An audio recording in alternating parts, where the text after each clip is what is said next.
I'm here with Sarah Anderson, who directs the Global Economy Project at the Institute for Policy Studies. And she's going to talk to us a little bit this morning about IPS's role in dealing with international investment agreements, which is an issue that we've been working on here at the Institute for the last decade. Thanks, Eric. It's an issue that we have been looking at for a long time, but I think is even more important now in the midst of this financial crisis. And so let me first start, though, by explaining what we're talking about with these investment rules. These are rules that I consider among the most extreme examples of excessive power granted to corporations through trade agreements like NAFTA, and also even lesser known are the bilateral investment treaties that the U.S. has with about 40 different countries. And why I think these rules are so outrageous is they allow private foreign investors to sue governments directly, so to bypass domestic courts and bring claims for compensation to international tribunals. The main one is associated with the World Bank. And they can sue over a lot of different things, but probably the most controversial is they can sue over government actions that diminish the value of an investment. And this can include even public interest regulations. And so there have been several cases against the United States over environmental laws. Canada had to repeal a public health law in the face of one of these NAFTA investor lawsuits. Mexico had to pay off a U.S. company that wanted to build a hazardous waste treatment facility in an environmentally sensitive area. And so these kinds of cases have been controversial for a long time. But now in the middle of the financial crisis, I think it's even more important to be looking at them because they also restrict a lot of the types of actions governments could take to respond to financial crisis and volatility. And I'll just focus in on one, which is they restrict the ability of governments to use capital controls. This is a policy tool that has been used effectively by many governments to both prevent financial volatility and to reduce financial crisis and the burdens of crisis, especially back about 10 years ago during the Asian financial crisis. Malaysia, Chile, other countries managed to reduce the burden of that crisis by using capital controls to slow or to prevent rapid capital flight.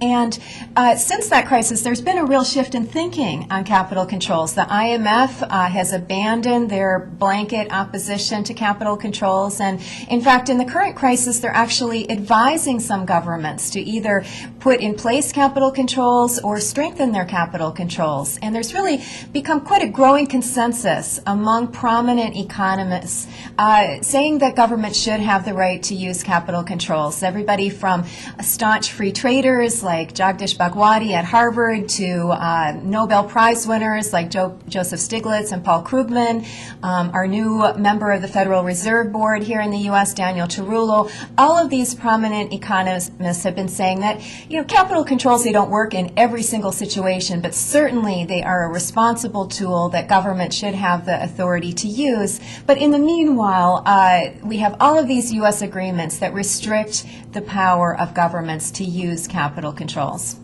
So if we see this shift in the IMF and with these other, prominent thinkers on global economy issues, what's the resistance? Why hasn't the U.S. taken the steps to kind of free us from some of these shackles? Well, there's very strong support for these rules from the large corporations that really benefit from having the power to bring these cases. And their argument is that these rules are also good for developing countries, that if you have these rules, you're going to attract more foreign investment. If you don't have them, you're not going to be attracting that foreign investment. But there's really no evidence to back up those claims. If you look at the countries that have received by far the most foreign direct investment, they don't have these agreements with the U.S. I'm thinking here about Brazil, China, India. They've never signed these kinds of agreements with the United States. And there is really a growing backlash, I would say, particularly in South America, where a lot of countries have been hard hit by these cases. There's Argentina, which has had more than 40 cases against them, and many of those were in response to actions the government took during their financial crisis in 2001 aimed at lessening the burden on ordinary people.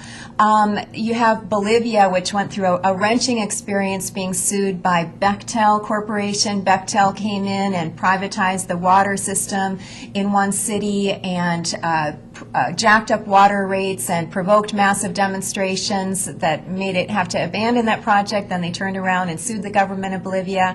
Ecuador has also had a number of cases, and those governments are starting to challenge these rules. Both Bolivia and Ecuador are withdrawing from the World Bank Associated Arbitration Court that handles these cases, and their new constitutions say they need to renegotiate their bilateral investment treaties. And so in South America, it's really a hot issue, but also here in the U.S., you've had fair trade coalitions for many years opposed to these rules, state and local legislators, and now here in Washington as well, more policymakers are starting to understand how these rules are a threat to democracy. I guess the big question is, are these leaders that are starting to come to recognition of this, are they in the Obama administration? Yeah. Well, during the campaign, Barack Obama made several important statements about these rules and his commitment to changing these rules. For example, he said he would significantly curtail the power of corporations to file such suits over any kind of public interest regulations. Also, recently, the State Department appointed an advisory committee to give input into possibly reforming these rules. I happen to sit on that advisory committee along with about 20 members of the business community, labor, environmental, and groups and legal experts. And so I'm really hopeful that, especially with the financial crisis and the new understanding that there needs to be more policy space for governments to respond to the crisis, that we will see some really, long-awaited changes in these international investment rules. Great. Well, thanks, Sarah, for helping clarify a little bit of what's going on and showing where some of the pressure points are really needed. So, Sarah Anderson with the Global Economy Project, and I'm Eric Lieber for the Institute for Policy Studies.